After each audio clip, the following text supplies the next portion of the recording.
Shark attacks are on the rise.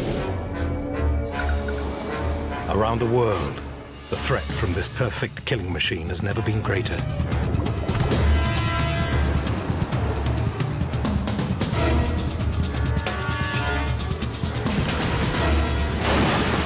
So can humans and sharks coexist? Or should they be hunted down to make the sea a safer place? Tonight, we put sharks on trial.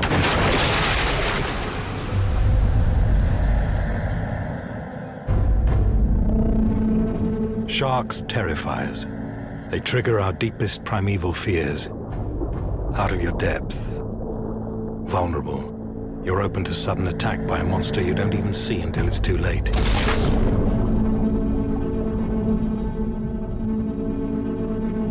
In 1975, the film Jaws seized upon our intense fear of shark attack and became a box office smash. Jaws hardened our attitude to sharks overnight. The world became obsessed with these super predators. Sharks became public enemy number one. To many people, it became science fact, almost like a documentary film wrapped up as a movie. It's driven this almost passionate hatred for sharks, almost the exact polarised opposite of those of us who have a passionate love for them, and that's been extremely damaging. The impact of Jaws still lingers today, powering our fears that a shark may strike anytime, anywhere. After finishing university, Joe Ballentine from Kelso, Scotland, decided to go travelling. On Australia's Gold Coast, she worked at a water sports centre on the Nerang River. Nerang River is a quiet place, fairly wide river, very dark waters, but very tranquil. Before continuing her journey, she decided to go for one last swim. When I was just swimming across and about halfway, I felt a huge, massive force just hit the side of me. That's when I knew straight away exactly what it was, for something that powerful to actually throw me across the water. And it shook my leg, it must have been just seconds, and then let go. And that's when I saw just blood around me. Joe had been attacked by a 2-metre black-tip whaler shark. It was almost like someone had sliced me open with a Stanley blade, and where the shark had actually shaken its jaw, that was very much a mess. And it was just millimetres from my main artery, so you could actually see almost the insides of your leg. Joe recovered from her injuries, but to this day she lives with the attack. Every time I get in the water, no matter where it is, it still petrifies me that I will be the unlucky one, that it could attack again.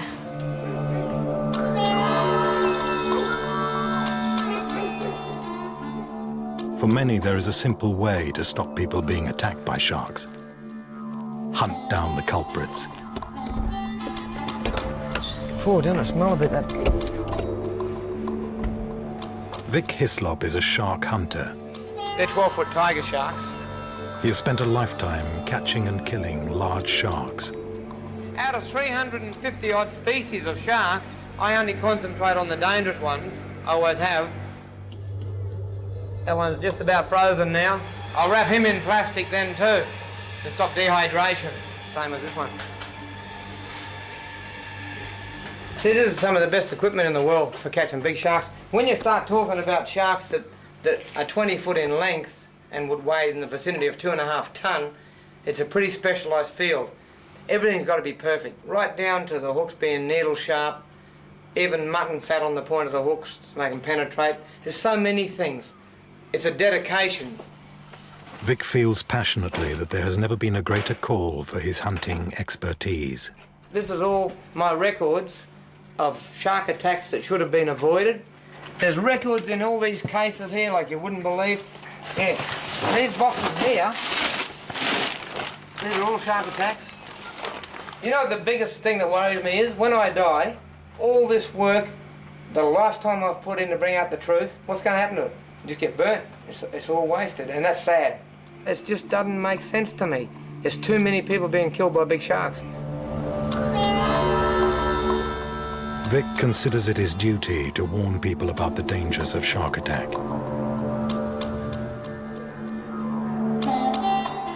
His shark show highlights the threat he believes they pose to humans.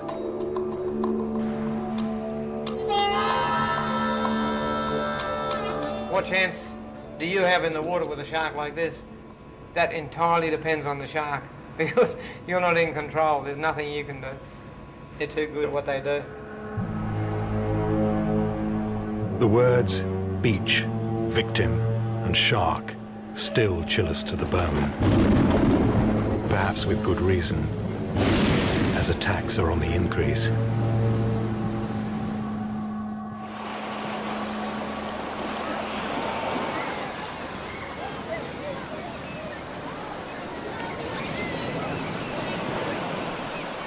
On Australia's south coast, the good weather of the Christmas holidays sees people flock to Adelaide's West Beach. The Gullberg family from Sweden had just arrived in the country.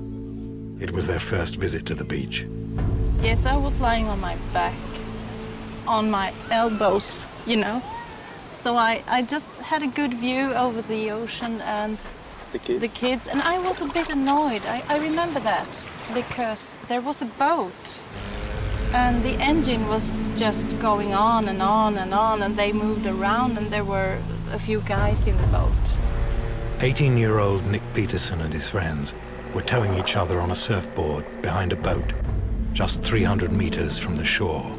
It was just like a perfect day. Quite similar to today, like really warm, not a cloud in the sky, and the water was just crystal clear. On the boat, the boys were deciding who should go next on the surfboard.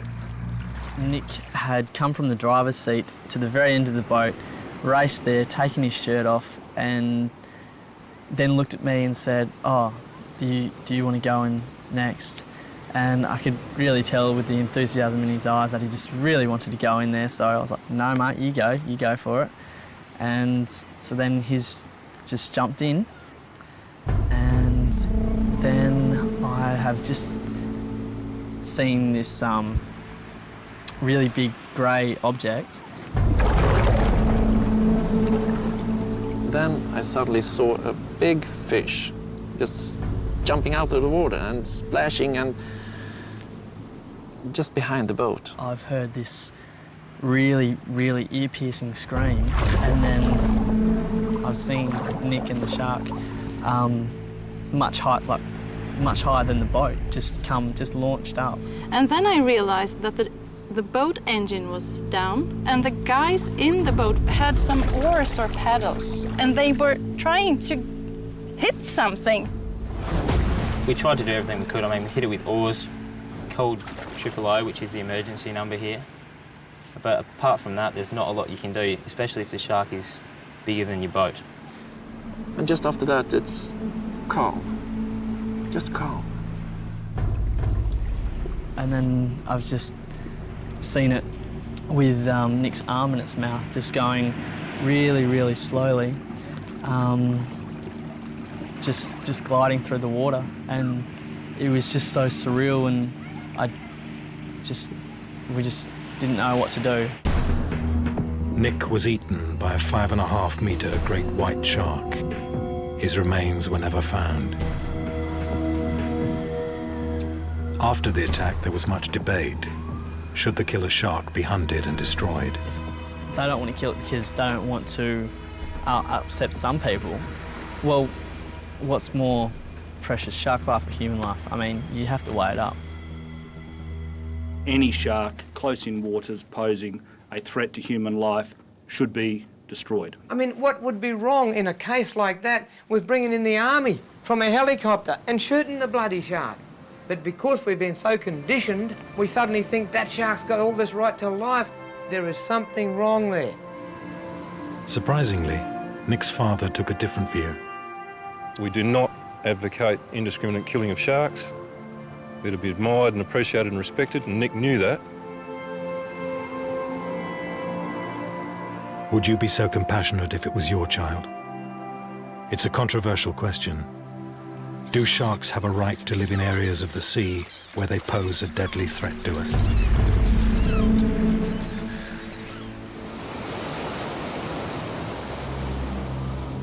According to the International Shark Attack Files, the number of unprovoked shark attacks has grown steadily over the past century. The 1990s saw 480 reported shark attacks.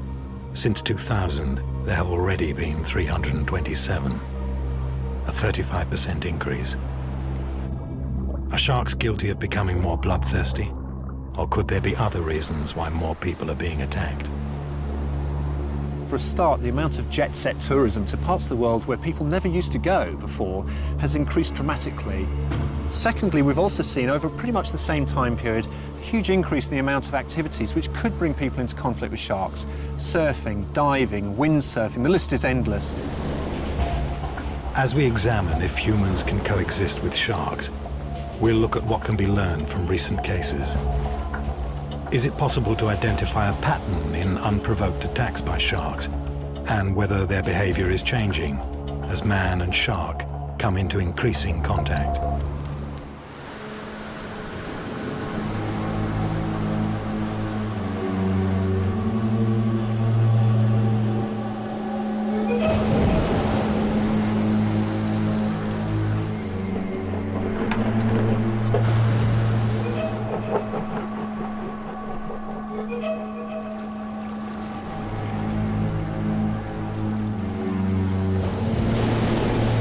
Well, we're at Nahoon Reef, East London, South Africa. It's a deep water reef break. The reef extends well out into the sea. It's a well exposed point, which makes it both good for surfing and good for sharks. Because it's so exposed and so far out to sea, the wave as it comes in loses very little power. It comes in and delivers full strength onto the reef. Now a shark, if he's out in deep water and he comes past East London, he's going to impact Nahoon Reef pretty much. Some days I'm out there and you just get a very bad vibe, you know, and you know, I'd have one or two waves and I'll come in. I've been out here with a few surfers and we've all just had a bad vibe and okay, all come in, you know. And you know, I just believe you've got to listen to that sixth sense down here. This place, as Nick told you, is kind of notorious, so there's always it's always on your mind because of the amount of incidents that happen. So it's like going for a walk to a game reserve, you know. And that's what we're going to do right now. There are three categories of unprovoked shark attack. By far the most common is the hit and run. Jesus, Father God, Holy Spirit, I just thank you for this lovely day at Nahoon Reef, Lord. And as we paddle out, Lord, I pray the blood of your protection over us, Father, each and every one of us, and in Jesus' name, amen. Amen. Bless you, Fox. Have a good one, brother. Hit and run attacks occur mainly in the surf zone. Since 1980, sharks have attacked over 350 surfers.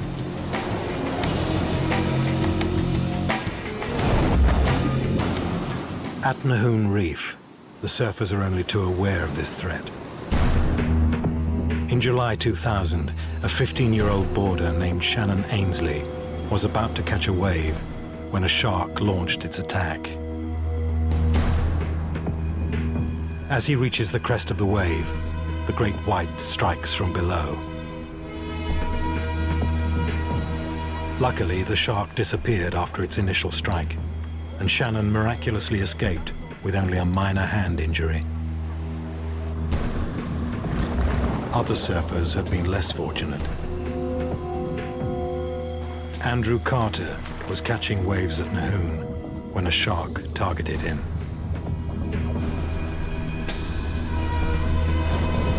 Using sensory cells that run along the length of its body, a shark can detect vibrations in the water caused by the erratic movements of injured prey or swimming humans. Once stimulated, the shark's brain is able to pinpoint the direction and distance of its target and home in. The shark that sensed Andrew was a great white. I'd been out in the water around 20 minutes. I'd just caught a wave, then I was paddling back out to the outside, pretty much out there. And without any warning, I was just suddenly hit from my left-hand side. It was tremendous impact. It pulled me right out the water, and the shark had my leg and my surfboard in a sandwich. You see the weight of the shark still holding on to me, pulled me underwater with it. Feeling of helplessness. You can't even fight back. You're in deep water and this thing's going to eat you alive. You know, it was absolutely horrific. I was holding on the board so tightly that when the shark opened its jaws to get a bigger bite, I literally popped out of its mouth, and the buoyancy of my board bounced me up to the surface, and then the luck of the draw, this wave broke, and it was in a split second, it was turned around and caught it. And I'm pretty certain that if I hadn't caught that wave, I would have been right there, the shark would have come back and probably would have been history. The whole way in, I was just thinking, I was just waiting for it to happen again. And it was only literally when I got right onto the rocks and I could see the rocks underneath me that I just had this unbelievable elation that I was actually safe, I was going to get away from it. Then I lay down, and that was kind of where the first time I thought, right, now how bad have I been bitten?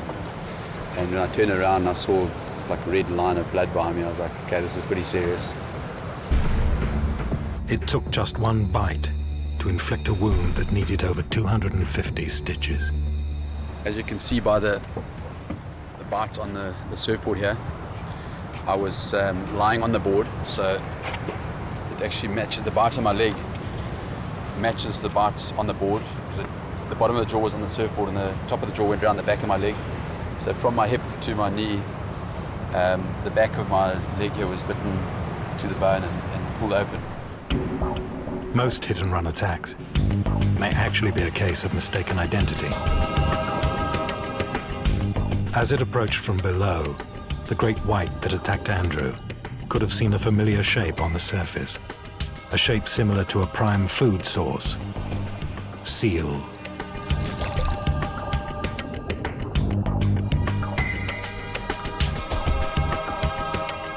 Chris Fallows has spent the last 10 years observing the sharks at Seal Island. That was a kill. It stretched the whole way from down there to here. The slick's very spread out. It would have been at least half an hour ago, yeah. He has witnessed hundreds of shark attacks on the Cape fur seals that populate the area.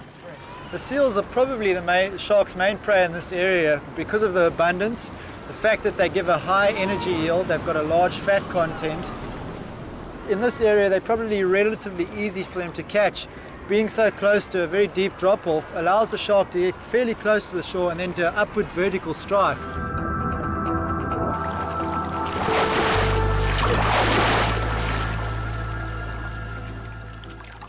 Sharks occasionally mistake surfers for seals. If you look at a large seal and you look at the silhouette from the surface, it is very similar to a guy lying on a 6-foot surfboard with his legs and arms draped over the edges. And you can imagine in relatively dirty water, the shark coming up looks very similar from the bottom, and occasionally they make mistakes. Even a roughly shaped seal decoy behind Chris's boat is enough to prompt a great white to strike.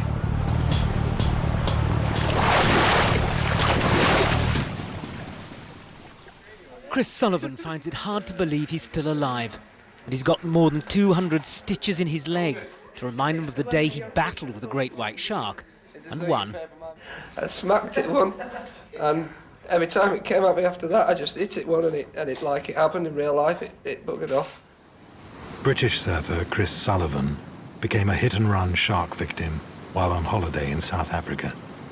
Absolutely beautiful, mate. It really is. It's amazing. It's just like I've got a mountain on one side of this house and a beach on the other side, and it's just superb, mate. It really is. And the people are chilled and everything. The sharks are a bit hungry, but. And I can just remember pulling my leg out of the shark's mouth and feeling it just going through like that. But again, it was detached. There was no pain. I don't remember feeling pain. And I just remember there was a slight bit of resistance, but not much at all, as a leg just pulled through its teeth like that. The skin was all sort of open like this. It put a groove in the bone, and you could see all the bone and everything on the beach. And then obviously it took a chunk here, and they had to take a skin graft from here to put on there. Chris believes that as soon as the shark bit him, it realized it had made a mistake. I was obviously sat on my board about here, and as I saw the shark, I just give it a boot, obviously with the bad leg, and so it's obviously got a bit of this leg and the board. You know what I mean? And I think it's obviously getting a taste of the board, taste of the wetsuit, and everything. It's just thought, that's not right, you know. That's not what I'm after. I stole that off a lamppost in Cape Town from the Cape Argos. I stared into jaws of death. I never said that, by the way. In most of the shark attacks that we see on surfers or other recreational water users who are on the surface, virtually 70+% of the time the shark actually rejects the prey item and there's no fatal attack. So it's showing that these animals have realized they've made a mistake and are actually letting the prey item go. Obviously, a white shark is an immensely powerful and large animal, and even an investigatory bite can sometimes be fatal. While Andrew Carter received first aid following his attack at Nahoon Reef, his fellow surfers noticed that the shark had targeted another victim. One of my friends arrived, he'd been in the water, he came running over after he got out, and I remember him telling me that somebody else had been bitten. And as I came round the corner onto the concrete path here, just a little way up the rocks, a fellow that I know, John Bourne, was shouting, "Help, help, somebody's been bitten, somebody's been bitten." And I could see next to John Bourne was Bruce Corby.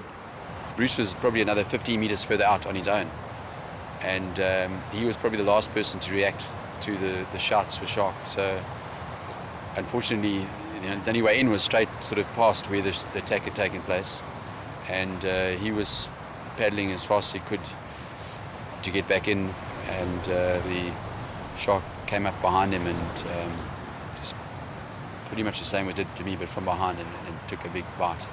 As I got right there to him, his leg was completely missing, completely severed. I think he pretty much passed out within 5 or 10 seconds, and Nick and a couple of the guys gave him mouth-to-mouth and resuscitated him, resuscitated his heart and pulse and that, but not, I think he remained unconscious from then on. Bruce Corby suffered massive blood loss and later died in hospital. The double attack had a lasting effect on the Nahoon Reef surfers. All of us had post-traumatic stress. Some guys have, surfed a bit less since then, surfed a bit less, don't surf anymore. Some guys have got out the water. I surf here plenty. I love this break. I can't leave the sea.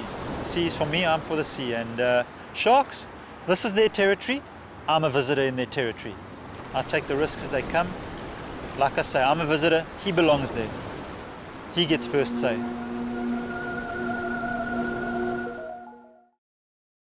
Hidden beneath the sea, much of the shark's world remains a mystery. Though most spend their lives cruising the oceans alone, sharks do congregate in favored hunting areas, gathering groups to mate. And females converge in nursery grounds to give birth. When humans stray into these areas, they might fall victim to territorial behavior. And the results can be devastating. In this situation, is it really fair to say the shark was unprovoked? Hit-and-run attacks may simply be a case of mistaken identity. But what about when the shark comes back for more?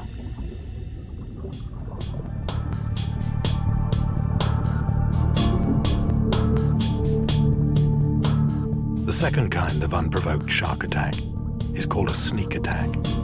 A sneak attack will happen suddenly, and unlike a hit and run, the shark returns to bite its victim repeatedly. The result? Multiple and often fatal wounds.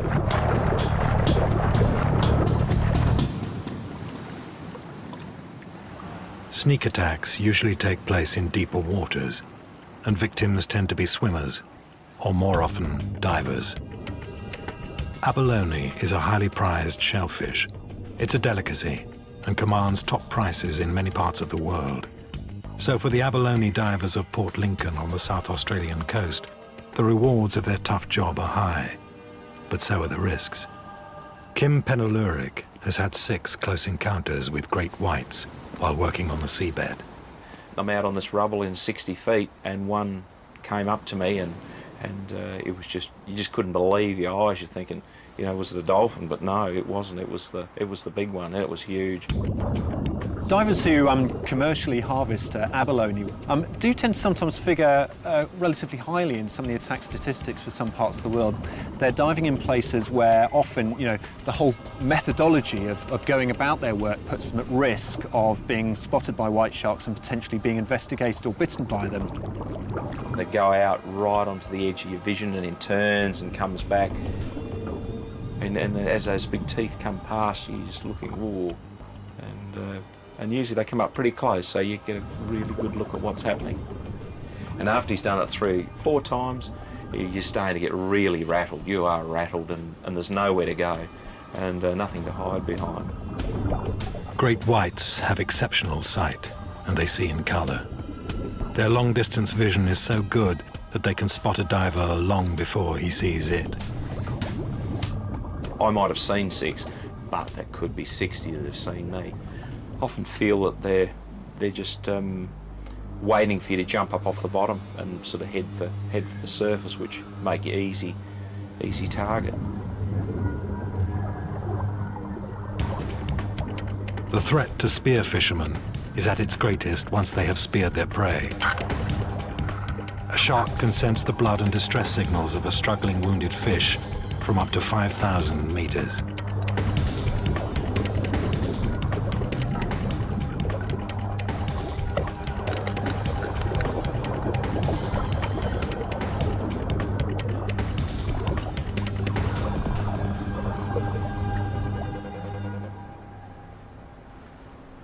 Former Australian spearfishing champion Rodney Fox survived a savage sneak attack by a great white shark.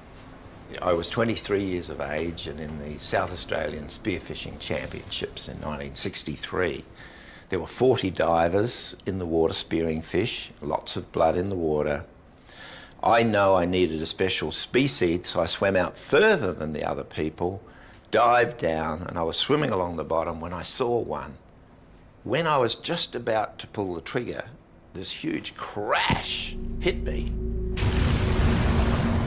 As a great white attacks, its head is thrust back, the lower jaw moves down, and the snout lifts, creating a massive, gaping mouth. Next, the upper jaw and the teeth are thrust forward, and the lower jaw clamps down, exerting a force of 3 tons per square centimetre. I was wearing a matted woolen jumper underneath a thick wetsuit at the time, and the shark bit right through. Every rib in my chest was broken. They put 26 stitches in my lung. The spleen was uncovered. The main artery from the heart to the stomach was uncovered. And they just thought that I might die from either shock or from shock from loss of blood. Another minute or so, and they said that I wouldn't have had enough blood left. It was a miracle survival. The attack changed Rodney's life. Far from wanting revenge, he vowed to learn more about the creatures, and is now a leading shark conservationist, running research trips with his marine biologist son, Andrew. There's still a lot of mystery and misunderstanding about sharks, in particular to shark attack issues. And the more that we can use our expeditions to help with research, that's going to help with the knowledge of the sharks. If we had more of an understanding of them and knew what they were doing, there'd be a lot less fear. But it's only sharks like the great white that people take much notice of because it's going to eat you. Conservationists believe that by 2020, at least 20 species of shark could be extinct. 125 countries around the world trade in shark products. In the Far East, shark fins, used to make soup, are worth £140 per pound. In the last 50 years, the slaughter of sharks has risen by 400% due to hunting and indiscriminate fishing techniques. It's staggering when you see these animals actually piled up on the side of fish markets. And this is just at individual ports around the world, Put it all together to make that figure a conservative estimate of 100 million each year, and the risk of extinction for some species of sharks is growing closer every day. The great white is now a protected species in Australia, South Africa, and the USA. It is a criminal offence to kill one. Even if a great white kills a human, it is let off. In this case, the trial seems weighted in the shark's favour. This angers those who think the protection of dangerous sharks will lead to more fatal attacks. They painted a picture of the great white as a little teddy bear now. You know, it's a beautiful creature, it's endangered. We have to protect it. We have to protect it. Now, what a joke. The way it's going, with no responsibility to killer sharks, that means they're not being removed at the site after somebody's killed. That's the only chance we got of removing them. And that's not happening, it's just getting worse and worse. It's out of hand.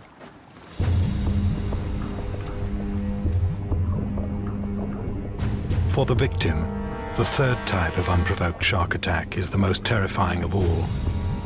In a bump and bite attack, the shark will first circle and bump its prey before moving in to strike repeatedly. Bump and bites are nearly always fatal.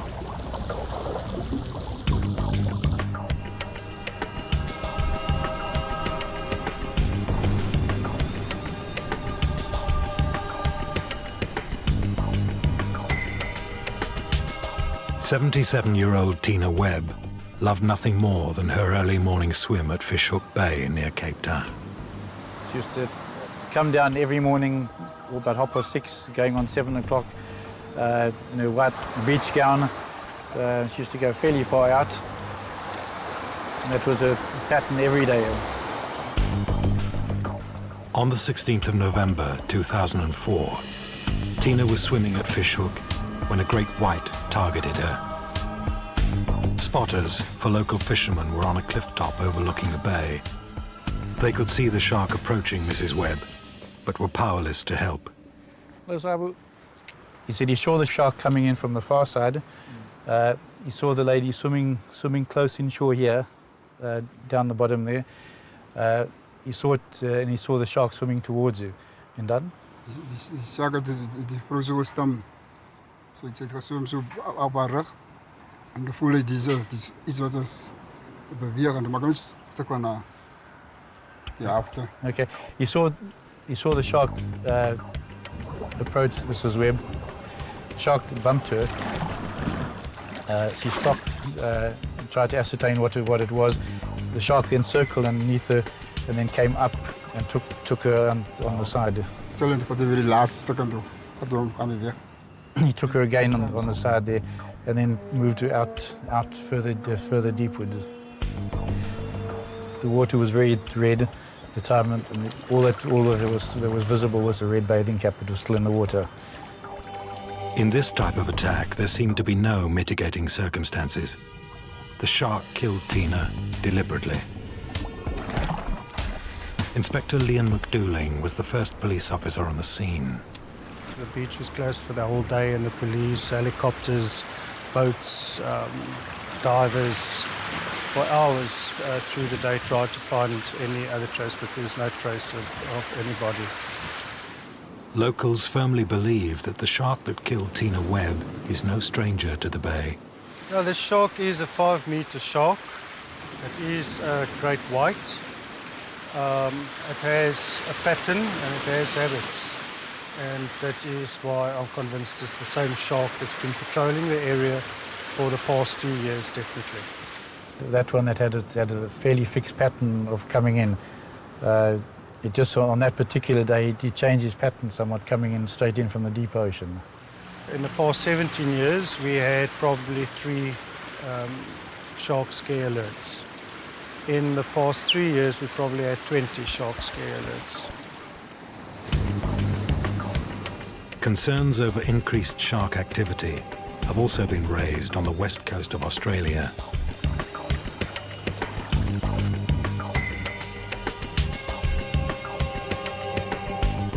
Lawyer Brian Sierakowski and his friend John Hanrahan were enjoying their regular early morning paddle on a surf ski at Perth's Cottesloe Beach. We We're out about 200 metres off this groin here, waiting for some swell to come through so we can catch some waves.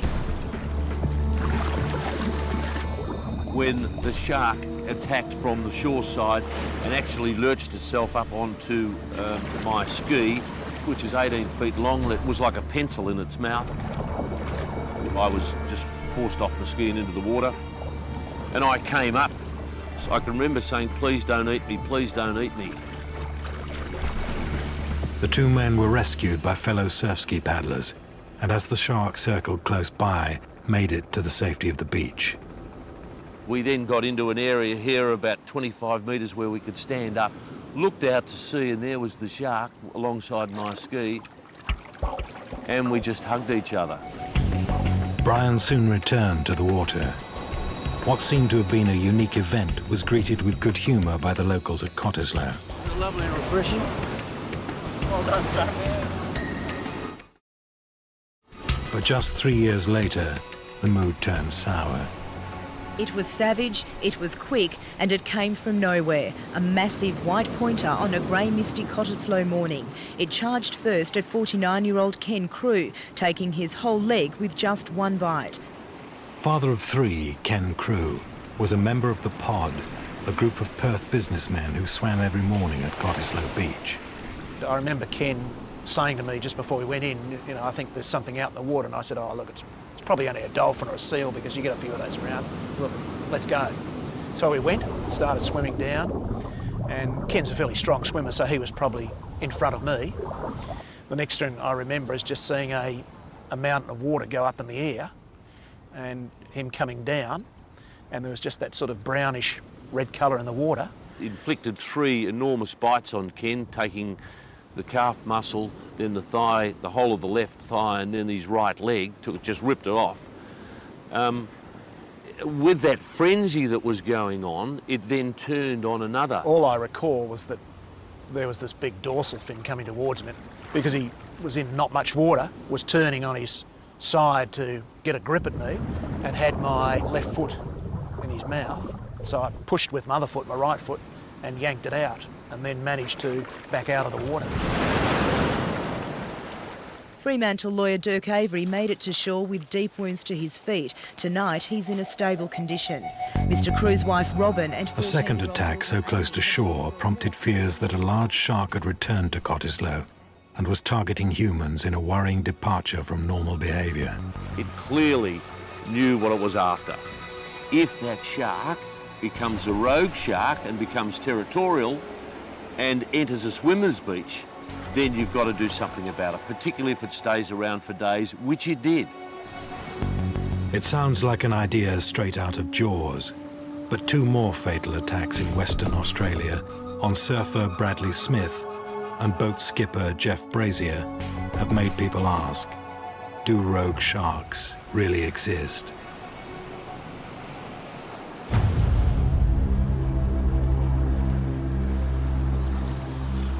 Rogue shark theory suggests that a large predatory shark stays close to shore in order to prey on humans. There is little evidence to back this claim. But recent tagging of great whites has uncovered interesting results about their movements. They tend to fall into 2 camps of behaviour. They will roam far and wide, literally thousands of kilometres in some cases. They also, though, will show short-term residency at selected sites. Often the same sites being revisited year on year, often on the same week of each year, by the same sharks, coming back there for whatever reasons. Now, that does not mean that that particular shark returning to the same place again and again suddenly is a rogue shark, because shark attacks would be occurring in the same places all the time if these rogue sharks were always going back there, particularly with human beings being such a vulnerable prey species to take out. The jury may be out on the issue of rogue sharks, but there is a concern that our own behaviour may be responsible for increasing shark attacks. It's a view held by shark victim Chris Sullivan. He has taken to the water for the first time since his attack, joining Chris Fallows at Seal Island. Very little seal activity here. Look on the left side. Yeah, there's a definite kill. What effect is man having on the behavior of the great whites in the area? And the problem is there's been huge amounts of fishing going on. Yeah, I've heard that, So they've yeah. wiped out the usual prey species of the white shark, so it's going to be a big problem. And, you know, it's one of the things government really needs to address. It's certainly not going to mean they're going to change their diet. You know, this is an animal that's been around for several million years. But they're going to have to probably work harder to find their natural food source and probably move into areas where they weren't going into before. It's not the shark's fault, it's our fault. It's our fault for interfering with nature. There may be more obvious ways that we're encouraging sharks to see us as prey. People go out of their way to get close to dangerous sharks. Shark tourism is booming, and thousands of people have experienced the thrill of cage diving with great whites. The sharks are often lured towards the people by pouring a blood mixture called chum into the sea. In South Africa, many surfers believe that this practice could be encouraging sharks to associate humans with food. I believe that a lot of surfers think that that has got something to do with it. Either with the fishing or with the shark diving and the chumming of the water and sharks associating people with blood and food and stuff. And they're looking around and seeing these things with 2 legs and 2 arms. Hey, there's got to be some food around here somewhere. Bang. The fact is there's no evidence that that's actually happening at all. Shark attacks on that part of the coast have been happening for decades and decades, long before people were actually going out trying to view white sharks or trying to bait them in with chum or baits to view them. Man and shark seem destined to be locked in conflict. So are there solutions that can save lives? In the past, the only way to reduce attacks has been to protect beaches with shark nets. But nets also kill other forms of marine life, such as turtles, dolphins, and whales. For decades, science has been searching for new technology that will provide an alternative to netting.